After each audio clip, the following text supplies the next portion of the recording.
Hey, what's up, guys? Jamie G here. I want to say a massive thanks for joining me in today's video. I'm really excited to be here today. We've got a very special guest, Joe Elliott, who has come on to discuss personal branding.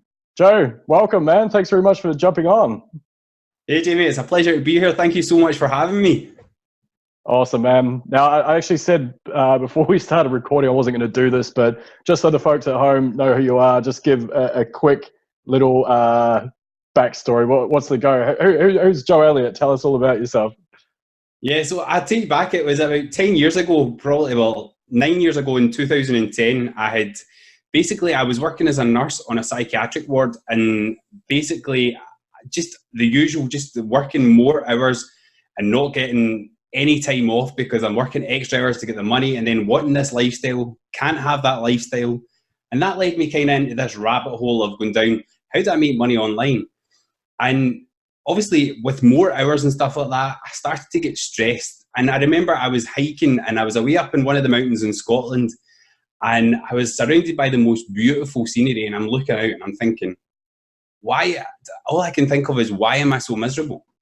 Like everything's was just getting to me. And from that stage on, things started to like snowball out of control a little, and I started to become like mentally unwell myself. I ended up getting diagnosed with a psychotic illness because I was like hearing voices, hallucinating. And basically, to cut a long story short, I got treatment for that. I got medication, I got therapy, and I started to recover. But then my life didn't change. I just went back to working the nights, working 5, 7, sometimes nights a week. And I would miss my medication, would miss my appointments. Before I knew it, I was back to square one, back in hospital, not well again. And I thought, something needs to change here. So I done what everybody else does, and I went online and started looking for how to make money online. And if you've ever done that, you'll be blown away with the amount of results that you get out there. And I fell on a few things. Started off with drop shipping. Probably if you name it, I've tried it. And drop shipping was the first. And then it moved on. I learned about affiliate marketing. And that's really what held me on. Like I really fell in love with affiliate marketing. I was like, this is legit. This is a good way to make money. And you don't feel that scammy because you're not like promoting it down people's throats and stuff like that. And then I took a course. Now this course gets a bit of a bad rep nowadays, but back in the day it was all the rage. It was called Google Sniper. And familiar with that one. Basically what it teaches you is how to rank sites in Google. And the knowledge like that it teaches you is legit. You will be able to rank a site in Google. Nowadays is probably not going to work the same, but back then it did. And that's when I fell on launch jacking, where you would basically take a popular product, rank for it in Google, and then on launch day, because people would flock from email lists, they would see it, and you would make a bit of money that way. And that's basically what I've been doing for the last 10 years. And probably in the last 6 months or so, I've started to turn towards building a personal brand. And that's kind of where I'm at in my journey right now, Jamie.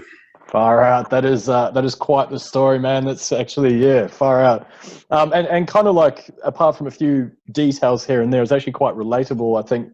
In fact, I know for myself, I was actually in a similar situation in many ways. I was in a stressful role roughly about 9-10 years ago. I had actually been around the kind of e-commerce industry since 1997, but high stress role, got to be more to life than this. What am I doing? And I had a couple of people that were very close to me that were living sort of like the laptop lifestyle, and I was like, let's just do this. But yes, it sounds very similar in terms of the stuff we've tried as well, man. That's quite interesting.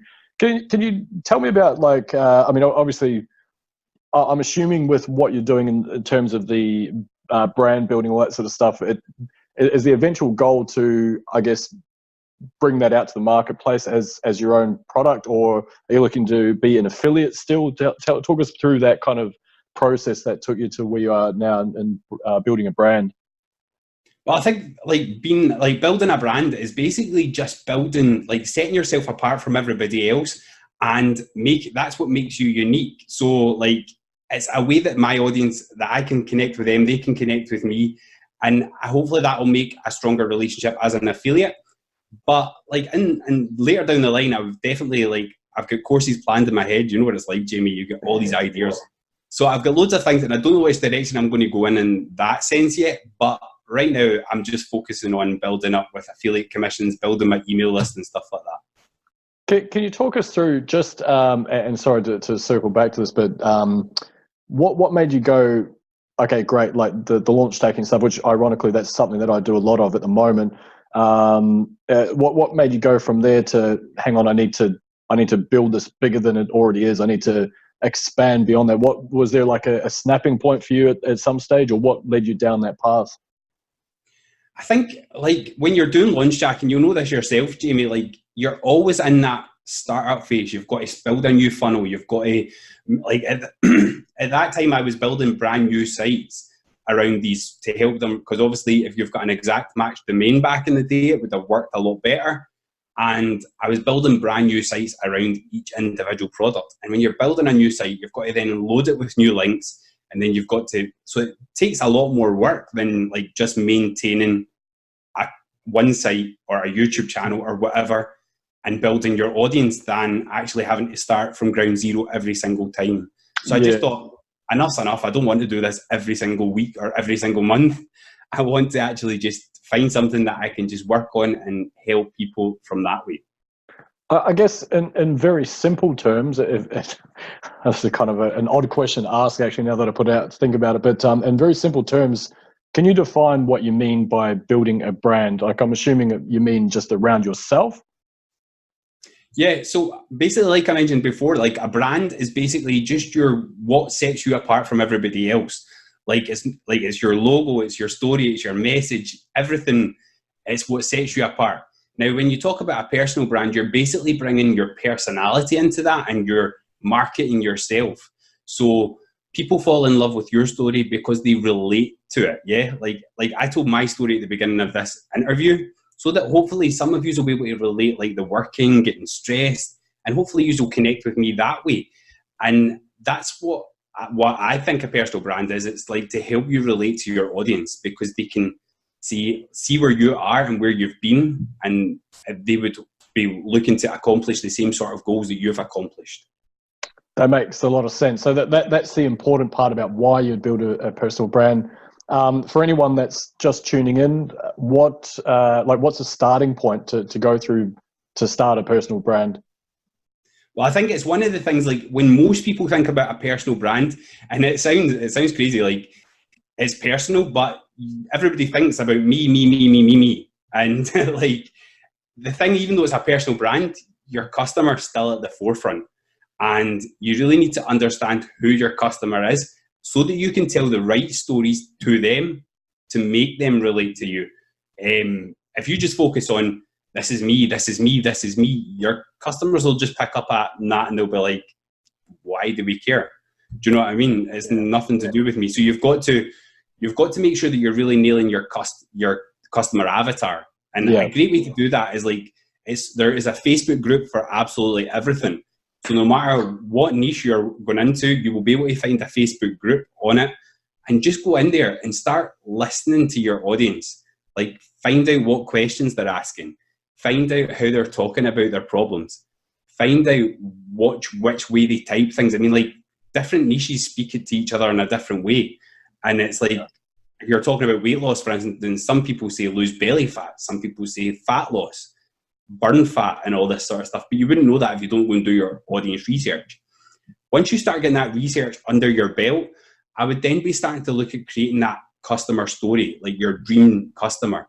And a lot of people will just tell you to do this off your head, but when you go into these Facebook groups, you get an idea of what this person looks like, because you can see loads of different photos. So you can steal a photo, just for you anyway, steal a photo and write a story of your dream customer. And then when you're creating your personal brand, you can always relate back to your story and say, would what I'm about to create help this person? And it, like, just seeing that picture really does make a difference. Oh yeah, that's really, really good advice. Actually, I haven't heard it and put in that way before.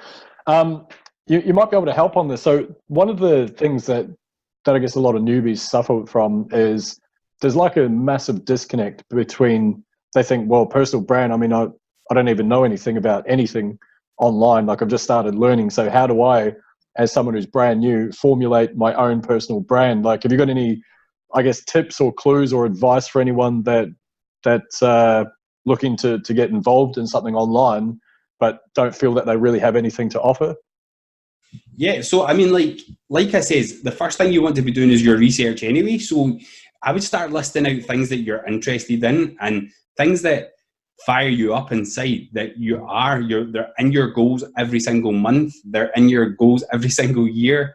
When New Year comes around, it's like setting that big goal. And these things are things that you're really, really, I hate being sounding so cliche, but passionate about. Yeah, yeah. And the reason being is because in the early stages, guys, it doesn't matter what kind of online business you start. That early stages is going to be about creating content, creating different things.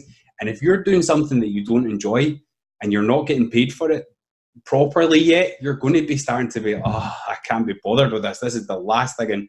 But whereas when you actually enjoy doing it anyway, and it is something you would be doing, then it doesn't feel as much of a slog. So I would definitely say focus on stuff that you are actually interested in and that you do every other week anyway. Yeah, that's actually a really good one. In fact, that's something I've just discovered about myself. I'm obviously trying to build my own brand and that sort of stuff, and I've got my Facebook group and page and YouTube channel, etc.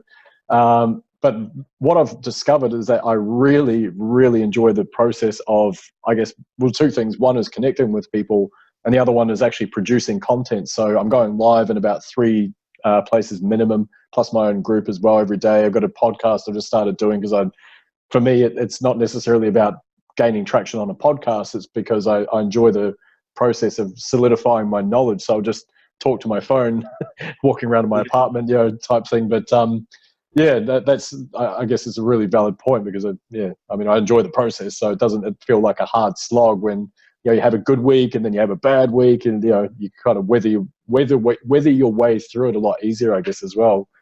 I think when you have got multiple platforms as well, I mean, like, my advice to anybody who's just getting started that might be listening to this is to really drill down on one platform until you nail it. But if you have got multiple platforms like Jamie, what I would suggest you do is you create a massive pillar piece of content, like say your main content platform gets that, and then chop it up. Like if like an interview like this, you could put this on a podcast with very minimal editing, and then that's like YouTube podcast. You could even like cut it down into, like, for Facebook as well. That's 3 platforms all hit, and you're going to have different audiences and different platforms anyway. So it means that you're getting your content out to a bigger audience, and it's saving you having to create a brand new piece of content for every single platform. That's a really, really valid point as well. Something I talk about a lot on my YouTube channel and Facebook and stuff, is just the idea of content syndication and stuff, and getting it out to different platforms, things like that. Having said that, again, we're talking about a whole bunch of moving parts here. I think for newbies, just going, okay, well, I'm brand new. This is the first time I've even heard of personal branding. Like, what's the advice to them? Do you think they should go and open a whole bunch of social media accounts and do what we're talking about? Or is it better to basically align themselves with one and then sort of expand once they feel comfortable? What are your thoughts on that? So basically, once you've dialed down, you know who your customer is and stuff like that, and you're ready to unleash yourself to the world, then what I would suggest you do is, I use the borrowed influence method for traffic, which is something that I've created myself. It's my own framework. And basically it means you're going to 100 times your network, 100 times your influence, and educate your audience. So basically the 100 times in your network, you're going to do that on a community platform. So that could be like Instagram, Facebook, Twitter, these sort of places, anywhere where your audience is hanging out. Get yourself there and start to become that person that people know, the people that know, like, and trust. Yeah, get on that group, Facebook group, Instagram, wherever, and just start connecting with people. Then on the back of that, you want to be then building out a content platform. And this is to help build your influence and to help build your influence and to start building your authority and stuff like that. Yeah. And also because it's going to build your influence, because then you can invite people onto it, like we're doing just now. Yeah. And what you're going to do is you're going to be sharing your content on your community platform. And if you're continuously speaking in groups, people are starting to add you as friends onto your Facebook profile. You can funnel them from Facebook then onto your content platform, which means that that snowball effect will happen a little bit quicker because you're going to be building a bigger audience on that platform.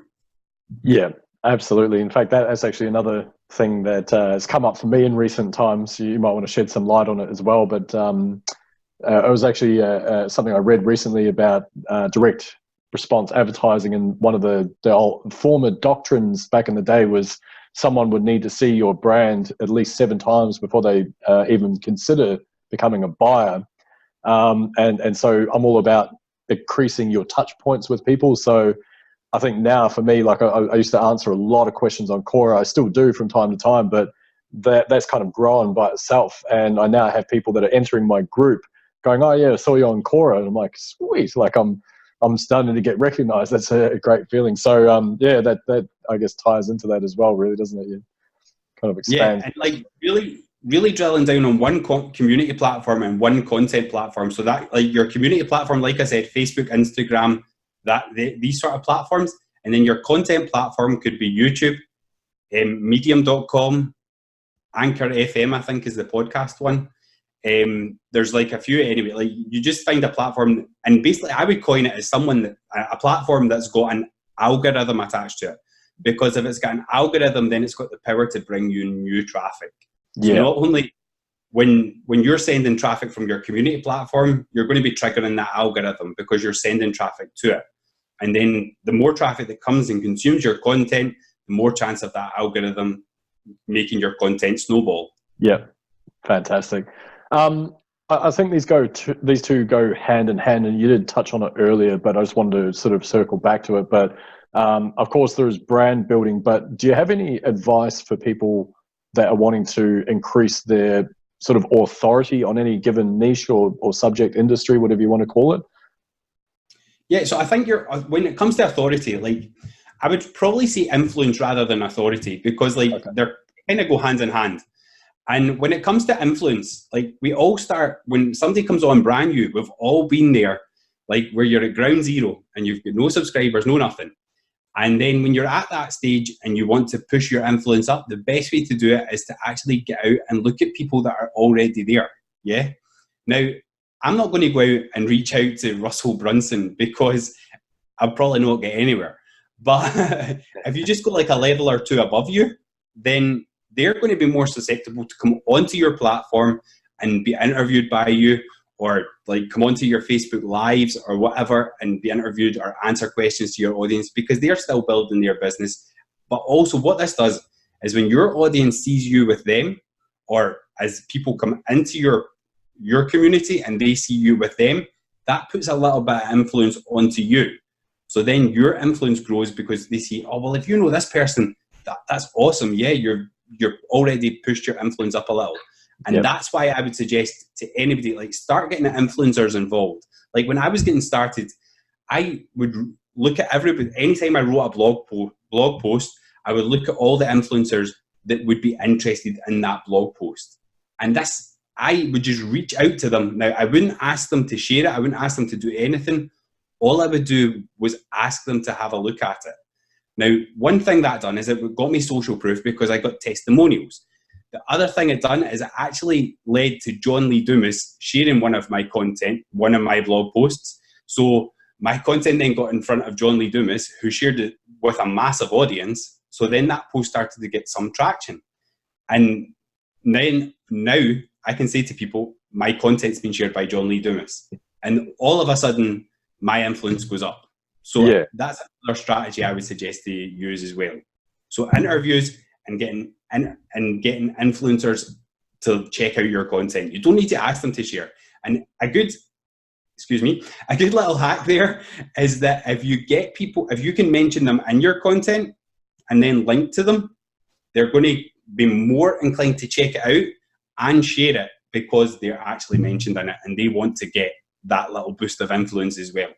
That's an absolute gold nugget right there for anyone that's watching at this point. Is it comes back to what you said at the start, which is, it's not all about me building my brand. It's like, what can you do for your audience? And that just goes to prove exactly that. Like if you're linking back to even someone who's got a higher perceived authority or influence, then they're more likely to review your content, and they're more likely to go, oh, this is actually not bad. Cool.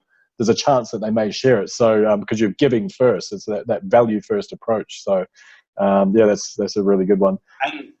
And the thing is, Jamie, like when it's not even just about the sharing. Like another thing is that when you're speaking to people, like you might even be able to collaborate on content. Like YouTube is like, people really need to collaborate on YouTube because it's a great way to get your channel growing.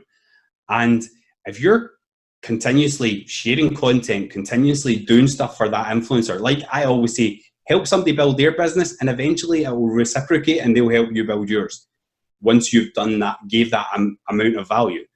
And when you start like reaching out, sharing people's videos, sharing people, commenting, liking and doing all this, and they'll start to recognize your name on the YouTube comments, because people do look at their YouTube comments. Yeah. I mean, I know I do, because you get the notification and notifications actually annoy me. So I like to go and click and get rid of them straight away.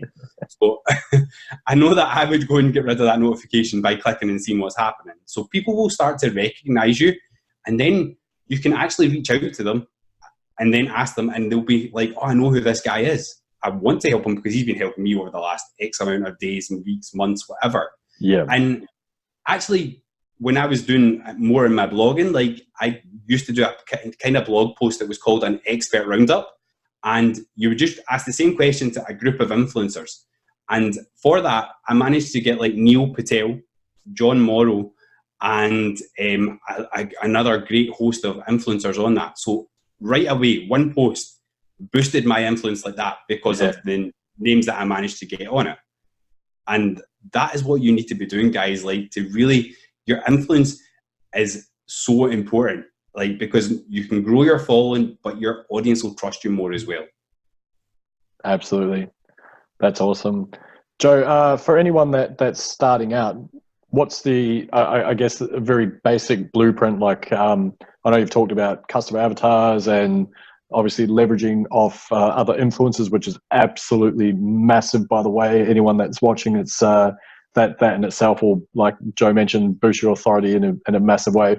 Joe, what else is something that newbies or even perhaps not brand newbies, but people that are, you know, trying to grow their influence might be able to do to help that along? Well, after you've got, like, you obviously want to be putting continuous content out, but you need a way to get these people into your community. And like Facebook, even though it's your group, it's not your audience. Facebook is Facebook's audience, yeah? You want to start building something that is your audience. So you want to be funneling people onto your email list. Now, I know there's like a lot of people are using chatbots and stuff like that, and that's great, yeah? You're getting a really, really high open rate. I think it's like 90% or something. And that's awesome. Yeah. But like, your email list is your traffic. You own it. You can do whatever you want with it.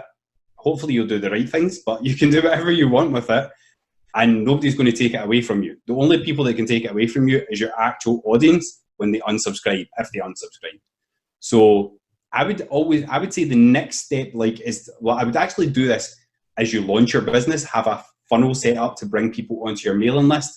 And then every time you release a new piece of content, reference your lead magnet. Now, I know I'm jumping ahead here, but I'll come back to that.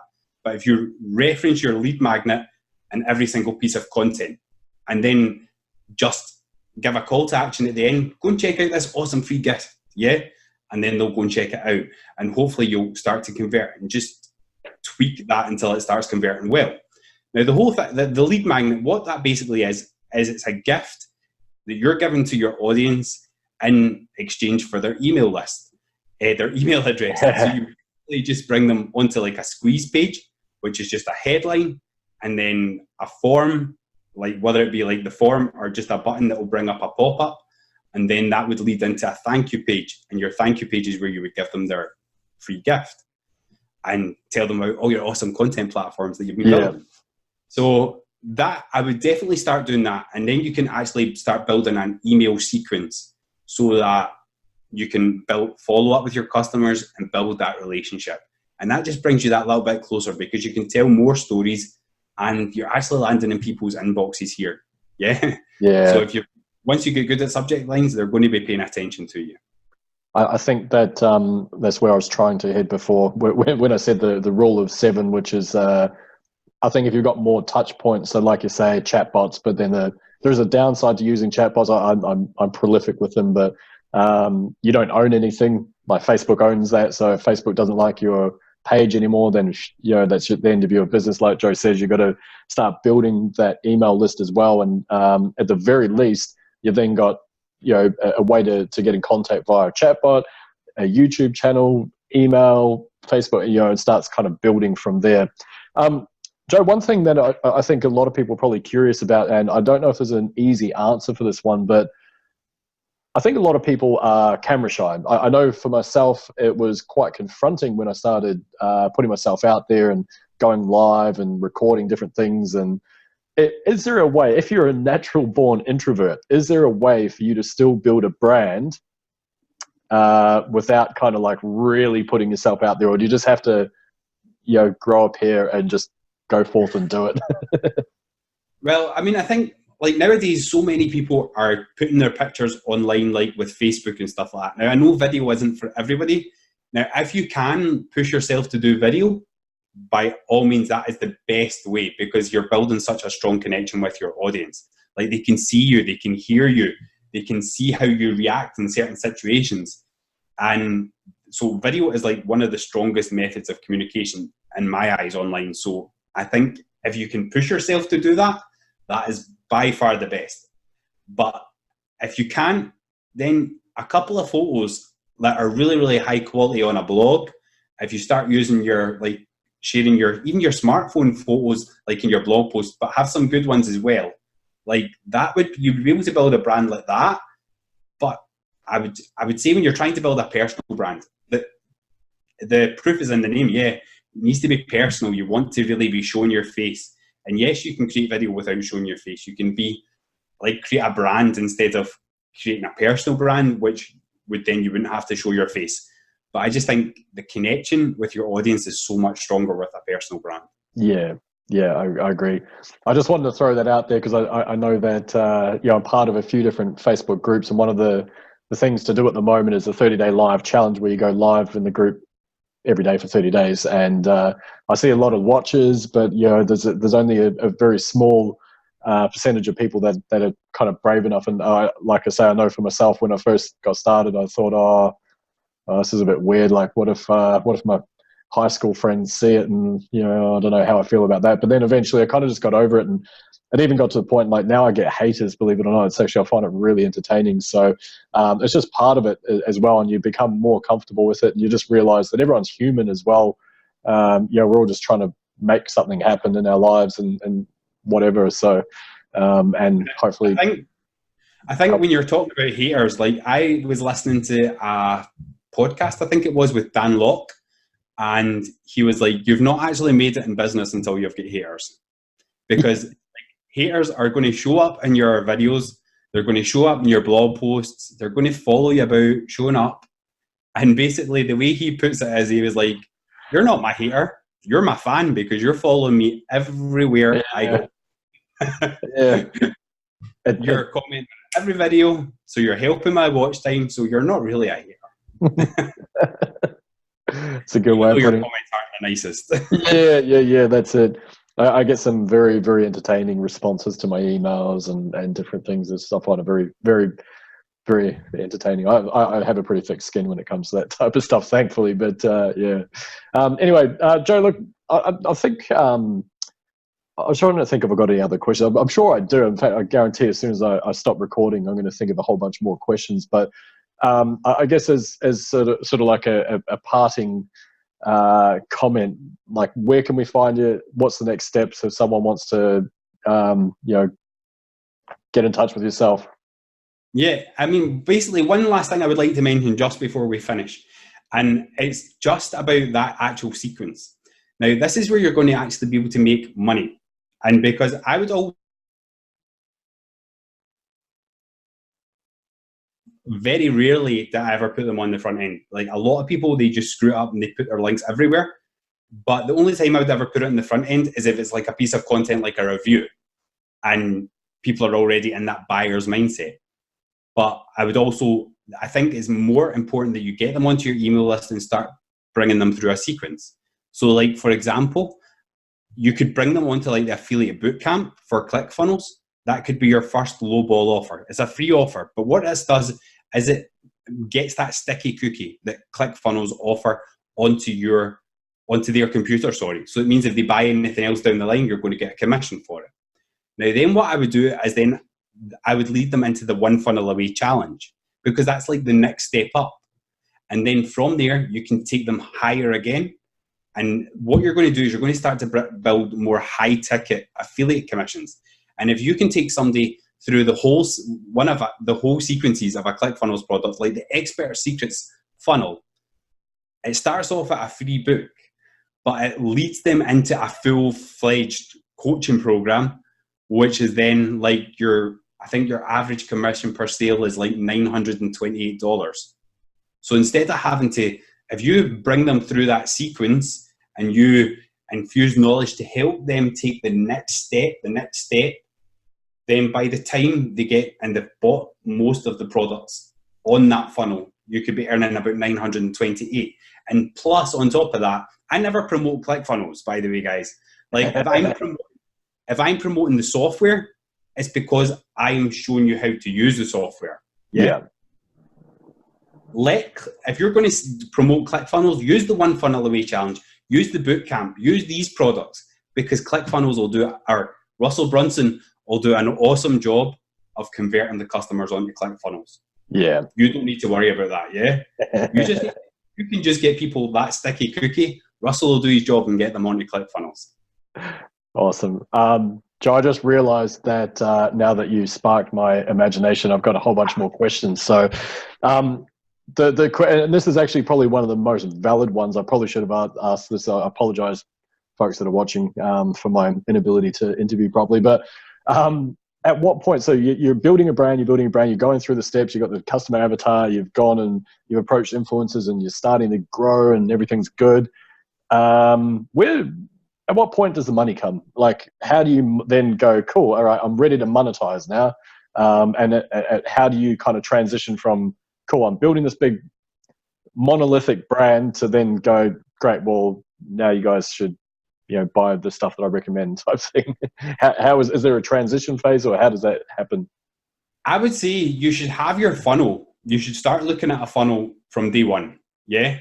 Like, okay, that comes in with all your planning. Because the reason I say that is because you're going to have, if you start building an audience without trying to sell to them ever, they start to see you as this freebie. Yeah. And then when you do hit them with a sale, they're like, whoa, you're a sellout. You're just doing this for the money. And they've got a total different attitude against you. Whereas if you just start selling from day one, you're laying the foundation. You're saying, this is why I'm here. This is what I'm all about. Like, we're all here for the same goal, to earn money.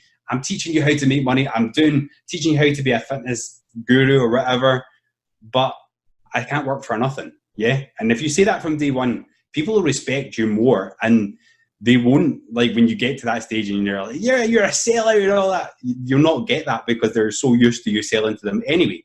Having said that, that does not give you permission to sell them every single freaking hour of every freaking day. Yeah. You still need to give loads of value, and you need to be spacing them promotions out, yeah? Especially if you're doing it with your email sequence. I like to use the Gary Vaynerchuk method, where you go jab, jab, jab, hook. The hook being the promo, the jabs being the value. And so you're giving 3 pieces of value to one promotion. And that's how I structure my email sequences when I'm creating a new funnel. That's really good advice. Really good advice. All right, I think I'm out of questions now. Joe, is there any other parting comments you'd like to offer the audience? Yeah, just that I've got a new masterclass coming out, guys, and I would really love it for you to come and check it out. It's all about what we've talked about today, how to take it to the next level so that you can build a powerful personal brand and supercharge those affiliate commissions. And we're going to go more into that email sequence and stuff like that, so you can really see how to get the most out of your affiliate promotions. So if you want to go and check that out, guys, if you go down and go into the lifestyleacademy.com/free masterclass, and it will take you there. Thanks very much, Joe. There's going to be a link below for anyone that's interested as well. So jump on it. I think it's going to be amazing. I know I'm going to be there going right through the stuff. I can't wait. So that's it, Joe. I want to say a massive thanks for your time. It's been an absolute pleasure. And yeah, really, really appreciate it, man. Thank you so much. Jamie, thank you so much for having me on. It's been awesome. See you next time, man. Thank you. Take care.